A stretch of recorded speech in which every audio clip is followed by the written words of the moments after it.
Hello guys, welcome to my YouTube channel Ankuran Academy. तो चलिए शुरू करते हैं अपनी आज की क्लास।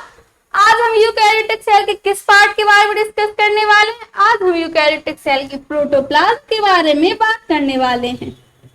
प्रोटोप्लाज्म प्रोटोप्लाज्म मतलब कि जीव द्रव। जीव द्रव जीव द्रव क्या है आपका? प्रोटोप्लाज्म क्या है? तो कोशिका के अंदर पाए जाने वाला जीवित पदार्थ क्या कहलाता है?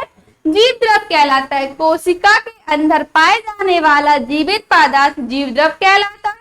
इन सिंपल, कोशिका के अंदर जो cytoplasm plus nucleus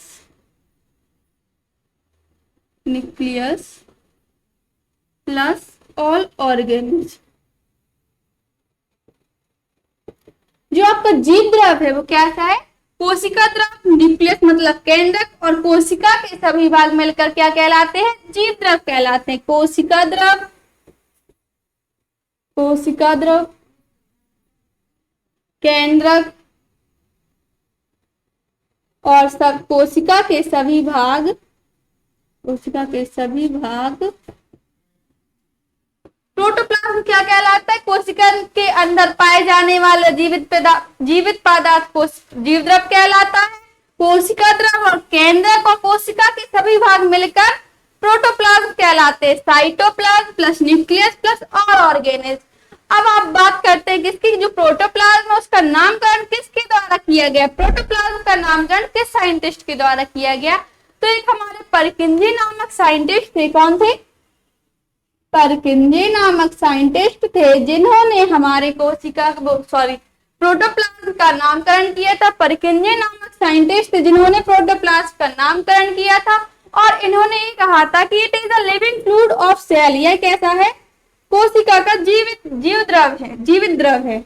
it is living fluid of cell. यह कोशिका का जीवित द्रव है। यह कोशिका का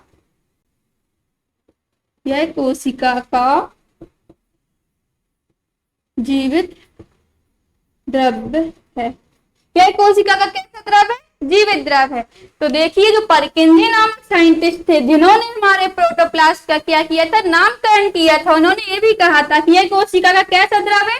जीवित द्रव है। क्योंकि अगर कोशिका से बाहर निकल जाए तो हमारी कोशिका क्या हो जाएगी? मर जाएगी। क्या हो जाएगी? कोशिका मर जाएगी। अगर कोशिका से प्रोटोप्लाज्म है जो वो बाहर निकल जाएगा तो हमारी कोशिका कैसी हो जाएगी? मर जाएगी। एक बार और देख लीजिए, प्रोटोप्लाज्म क्या कहलाता है? कोशिका के अंदर पाए जाने वाला जीवित पदार्थ क्या कहलाता है? आपका प्रोटोप्लाज्म कहलाता है। देखिए, जो साइटोप्लाज्म कोशिका द्रव और केंद्रक और कोशिका के सभी भाग मिलकर को जीव द्रव कहलाते हैं। कोशिका के सभी भाग मिलकर जीव द्रव कहलाते हैं। प्रोटोप्लाज्म का नामकरण हमारे परकिंजी नामक साइंटिस्ट थे, उन्होंने किया था। उन्होंने कहा था कि जो कोशिका है, कोशिका का जीवित द्रव क्या कहलाता है? जो कोशिका का जीवित द्रव प्रोटोप्लाज्म होता है। प्रोटोप्लाज्म क्या होता है? उन्होंने कहा था कि it is a living fluid of cell. कोशिका का कैसा द्रव है? जीवित द्रव है। क्योंकि अगर ये बाहर निकल जाएगा कोशिका से तो हमारी कोशिका क्या हो जाएगी? मर जाएगी। तो ये क्या था आपका प्रोटोप्लाज्म के बारे में। अब हम नेक्स्ट पार्ट के बारे में डिस्कस करेंगे। नेक्स्ट पार्ट क्या होगा हमारा? माइटोकॉन्ड्रिया। नेक्स्ट पार्ट क्या होगा हमारा? माइटोकॉन्ड्रिया।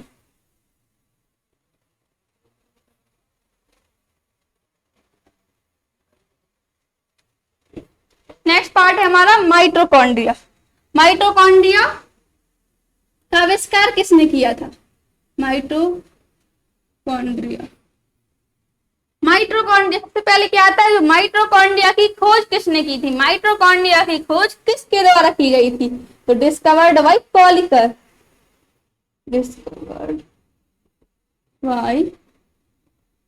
कॉलिकर।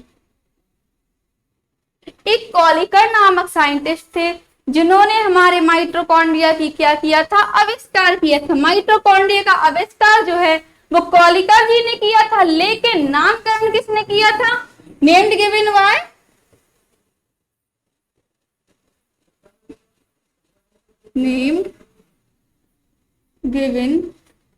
बाय रिचार्ड अल्टमान नामक साइंटिस्ट है, उन्होंने नेम दिया था इसका, रिचार्ड अल्ट।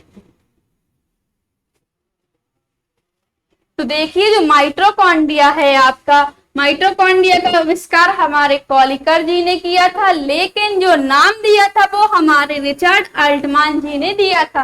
ये दोनों क्वेश्चन आपके एग्जाम में पूछे जाते हैं कि माइटोकॉन्ड्रिया का आविष्कार किसने किया था, तो माइटोकॉन्ड्रिया का आविष्कार हमारे कॉलिकर जी ने किया था, लेकिन जो नाम दिया था वो हमारे रिचर्ड अल्टमान जी ने माइटोकॉन्ड्रिया का नामकरण किया था। तो ये क्या हो गए, ये हमारे डिस्कवर हो गए, हमारे नामकरण जिसने किया था वो साइंटिस्ट हो गए।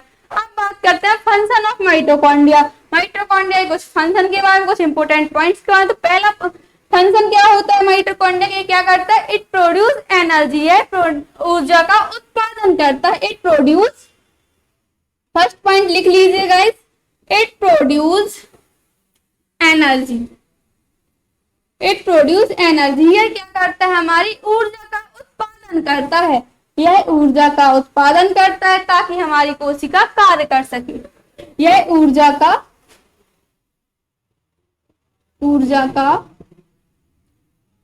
उत्पादन करता है,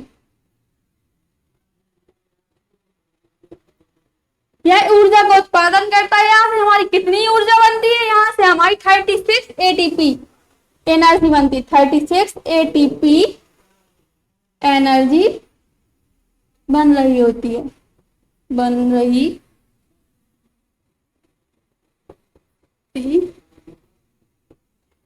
यहाँ से हमारी 36 एटीपी एनर्जी बन रही होती है। माइटोकॉन्ड्रिया जो है वो हमारी ऊर्जा का उत्पादन करता है और यहाँ से हमारी कितनी एटीपी एनर्जी बनती है, 36 एटीपी एनर्जी बन रही होती है। यहाँ पर हमारा कौन सा रेस्पिरेशन पाया जाता है, एरोबिक रेस्पिरेशन पाया जाता है, एनारोबिक रेस्पिरेशन पाया जाता है। तो यहाँ पर हमारा एरोबिक रेस्पिरेशन पाया जाता है, एरोबिक रेस्पिरेशन प्रेजेंट होता है। यहाँ पर हमारा एरोबिक रेस्पिरेशन होता है, एरोबिक मतलब कि वायुवीय, एरोबिक मतलब कि वायुवीय श्वसन होता है। यहाँ पर हमारा वायुवीय श्वसन होता है और यहाँ हमारी कितनी एटीपी एनर्जी बनती है, 36 एटीपी एनर्जी बनती है। इसलिए 36 एटीपी का मतलब बनती है, इसलिए इसे और क्या नाम से जानते हैं, इट इज ऑल्सो कॉल्ड, क्या कहते हैं, power house of the cell. It is also called power house of the cell, it is also called power house of cell, it is also called power house of the cell. इसे ऊर्जा का घर भी, कोशिका का ऊर्जा घर भी कहते हैं, इसे कोशिका का ऊर्जा घर भी कहते हैं, इसे कोशिका का ऊर्जा घर भी कहते हैं, इसे कोशिका का ऊर्जा घर भी कहा जाता है। जो माइटोकॉन्ड्रिया आप लोग बचपन से ही पढ़ते आ रहे होंगे कि माइटोकॉन्ड्रिया हमारा power house of the cell होता है, क्योंकि यहाँ से हमारी 36 ज्यादा ऊर्जा बनती, सबसे ज्यादा ऊर्जा बनती, इसलिए इसे ऊर्जा का पावर हाउस, ऊर्जा घर, सॉरी कोशिका का ऊर्जा घर भी कहा जाता है।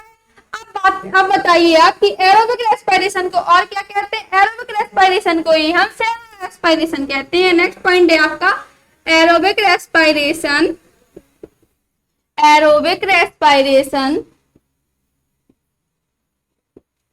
is also known as, is also called is also called cellular respiration, respiration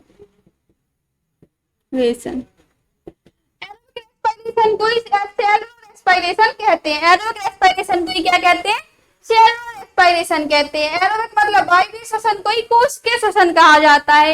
ये आपको मैंने इसलिए बताया क्योंकि आपके एग्जाम में क्वेश्चन आता है कि कोशिका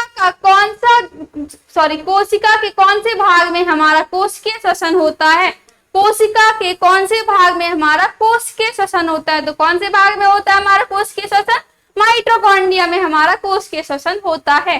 क्योंकि माइटो कोशिकीय श्वसन को ही हम वायवीय श्वसन कहते हैं और माइटोकॉन्ड्रिया में ही हमारा वायवीय श्वसन होता है, वायवीय श्वसन को ही कोशिकीय श्वसन कहते हैं। इसलिए हमारा कोशिका के कौन से भाग में कोशिकीय श्वसन पाया जाता है?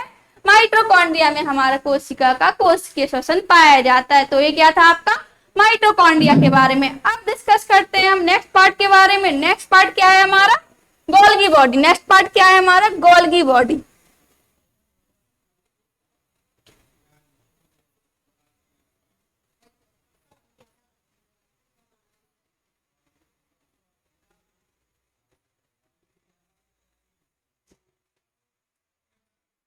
नेक्स्ट पार्ट क्या है आपका? Golgi body. गोल्गी बॉडी मतलब Golgi car. Golgi car. Next क्या है आपका? Golgi car. सबसे पहले मैं इसका डायग्राम बनाती हूँ। जो गोल्गी काय है वो इस तरह से आपकी होती है।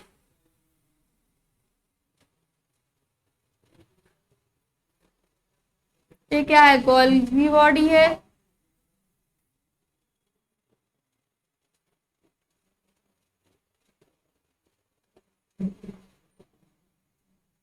माइटोकॉन्ड्रिया का स्ट्रक्चर तो वो इस तरह से होता है।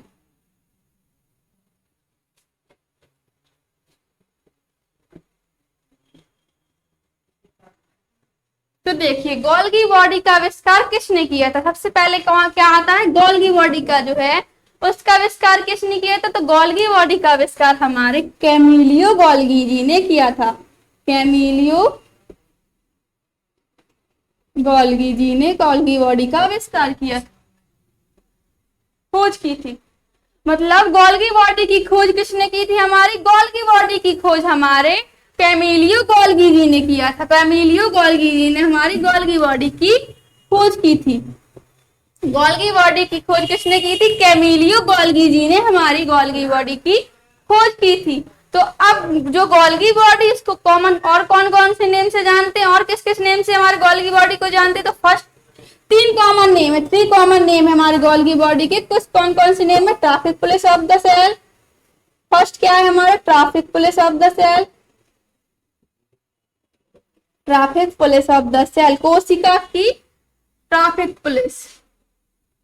Traffic police of the cell, कोशिका की ट्रैफिक पुलिस। कोशिका का ट्रैफिक पुलिस के नाम से भी हम गोल्गी बॉडी को जानते हैं। दूसरा नाम है हमारा kidney of the cell.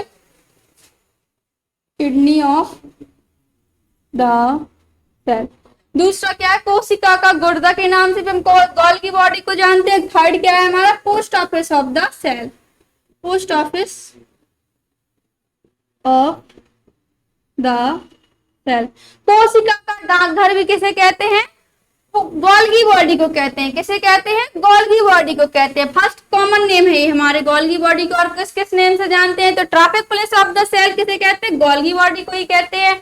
Kidney of the cell भी गोल्गी बॉडी को कहते हैं और post office of the cell भी किसे कहते हैं? गोल्गी बॉडी को कहते हैं।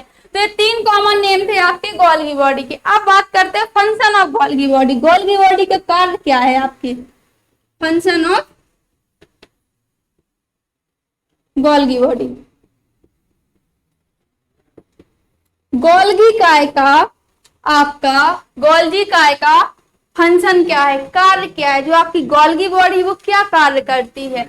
तो सबसे पहले जो आपकी देखिए जो आपकी सेल है वो मर जाती है। तो जो सेल को मरने के बाद जो उसकी गंदगी निकलती है उसको बाहर निकालने का काम कौन करती है? गोल्गी बॉडी करती है। जो आपकी सेल होती है वो मर जाती है कोशिकाएं, तो उससे जो गंदगी निकलती है उसको बाहर निकालने का कार्य कौन करती है? गोल्गी बॉडी करती है। इसलिए इसे क्या कहते हैं? किडनी ऑफ द सेल कहते हैं। जिस तरह से हमारी बॉडी से हमारी किडनी जो यूरिन के थ्रू हमारी गंदगी निकालती है बॉडी की, उसी तरह जो गोल्गी बॉडी है वो हमारी कोशिका के मर जाने के बाद जो गंदगी निकलती है उसको बाहर निकालने का कार्य कौन करती है? गोल्गी बॉडी करती है। इसलिए इसे किडनी ऑफ द सेल भी कहते हैं। फर्स्ट फंक्शन लिख लीजिए, कोशिका से गंदगी बाहर निकालना। कोशिका से गंदगी बाहर निकालना।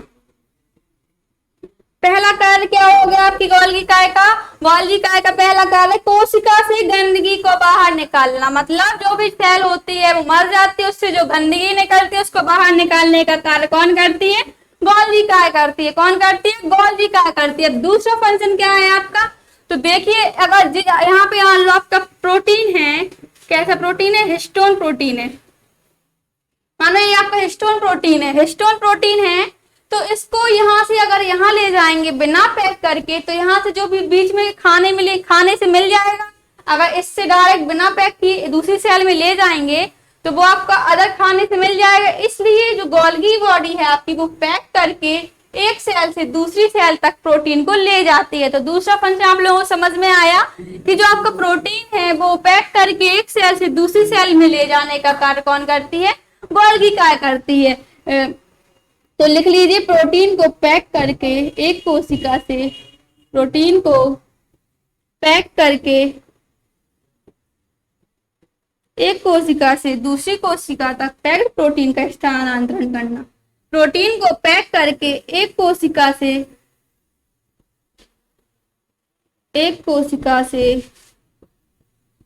दूसरी कोशिका प्रोटीन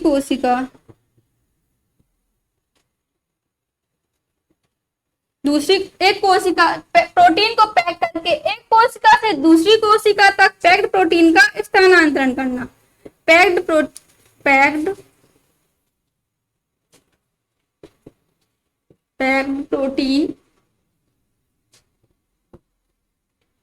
का स्थानांतरण करना।